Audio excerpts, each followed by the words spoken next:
Thomas, thank you so much for joining us. I know it's been a really busy day. Coming out of Google Cloud Next, what is the clear signal that Google's AI strategy has evolved and that you guys are ahead, not just playing catch up? It's a combination. First of all, we have hundreds of customers talking about all the success they're having using our AI technology across virtually every industry and from all different parts of the world. And then we have a super strong slate of announcements. We've introduced over 3,000 new capabilities this last year across AI infrastructure, across AI models, across the tools to use the models, and a new set of products around what people call AI agents. So across every part of this portfolio, we have a lot of new exciting stuff. It's that combination and the fact that so many customers adopting it, and the fact that at every part, if you look at infrastructure, cost of training, cost of inference, latency, performance, we're the world leader. Across the model portfolio, Gemini Pro 2.5 is the world's leading model. Okay, Thomas, we talk a lot about where Google is placed across every layer of the stack, in that sense unique, but talk a little bit more about the adoption piece. What can we look at to know that Google's winning more customers than your rivals and that that's going to continue? Also, the idea that generative AI is going to lead to top line growth, not just cost cutting. So generative AI is helping people in retail improve online search on their website and in their catalogs, help media companies build recommendation systems to help people find the right movie to watch or the right information to kind of entertain themselves, help advertising. Lots of people are using our tools to create content for advertising. We've seen people improve the precision with which new products can be built using our AI tools. All of these are for top line growth, not about cost optimization. And where we are seeing adoption is the number of companies that are starting projects with us in AI, the number of companies from different industries that say, okay, I really think Google, because you can really help me speed up how quickly I can take data from different systems, bring it into the cloud, and bring it into your platform, and then how well you integrate into my existing footprint. Lastly, the ecosystem.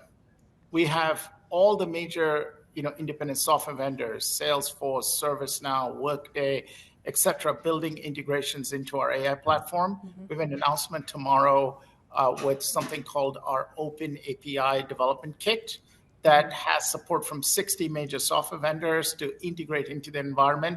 That gives the ability for people to get speed and value from using our AI tools. All those are unique. All those, and right. Customers tell us the adoption they're seeing, we're the fastest growing.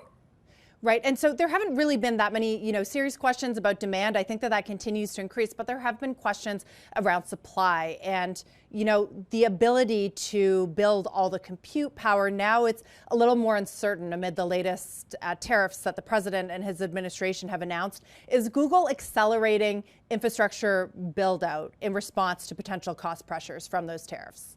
Well, on the tariff side, it's so fluid, I don't want to comment on it because it's changing by the minute. We're working similar to every other company to look at what we should do. But we've made a lot of enhancements to our models to make the cost of inferencing and the use of it scale. And the proof of it, we've seen over 2 million developers building daily, over 4 million developers building with our platform. We have over 1 billion API calls a week to our models. It's grown 100 times in the last year. And all of it's because we've optimized the cost and the quality of the models. And as they get better and better, people feel comfortable using it much more widely. Right. And there is sort of this worry about sourcing components and especially semiconductors. But of course, Google uses its own custom TPUs. Does that help give you confidence that you're going to be able to meet needs if tariffs rise costs for the industry? We co-engineer our models and the chips because there are a variety of different types of models, Deidre. There's large models that are, that need a different kind of infrastructure, that are what's called a mixture of experts model. There's a sparse model, and we have different chip form factors for these different kinds of models. Because we co-engineer the model and the infrastructure, we're able to do an exceptional job with quality and cost and latency. And the customers who use it love it. You talked about you guys are sort of dealing with the impact of tariffs in real time. And I just wonder, given all the market volatility we've seen over the last few days within the executive ranks at Google, how have you guys experienced that volatility? We've had a very strong team. In moments like this, I think it comes down to how experienced is the team, how many cycles have you been through like this, and we've lived through many, many cycles like this. We have a super experienced global team. Remember, we've managed global infrastructure from the very time that Google was born as a company. And so 25 years now, we've been dealing with that. And so we have a world-class team that both knows how to source, manage all our supply chain, but also operate it super efficiently. And so we have, with people working through it every day. Google's bid for Wiz would be the company's largest acquisition ever. What gives you the confidence that you can get this deal now, especially amid this market volatility and an administration that may be less welcoming than the business community first expected to big deals? We're obviously waiting for regulatory approval, so I'm not going to comment in detail on it.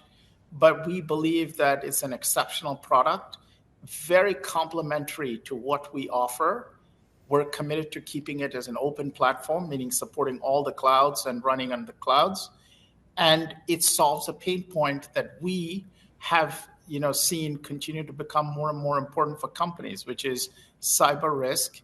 And we've seen huge growth from customer interest in our cybersecurity products, and Wiz is a natural complement. So last year, Thomas, Sundar Pichai said that AI is writing more than 25% of all the code generated at Google. Can you give us some color around that number today and how much it's affecting work within your own unit, the cloud unit? AI is being used by many people in our organization as well as with customers to do a variety of tasks to assist software engineers. One is, explain a piece of code, refine a piece of code, make it more, concise and maybe more performant. Third, look for things like, are there software vulnerabilities in your software code that you've written?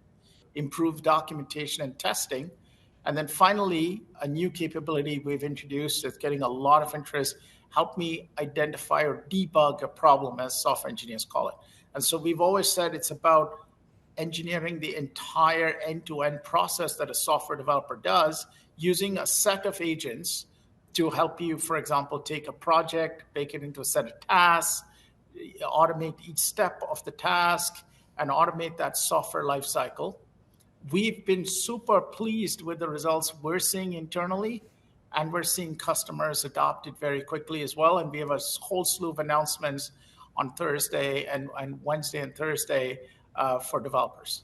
Right. And something we've been following is the rise of vibe coding. I wonder how you're viewing this at Google itself and among your customers. Is it here to stay? Is it taking up more of the workload? Is it as hyped as many are making it to be?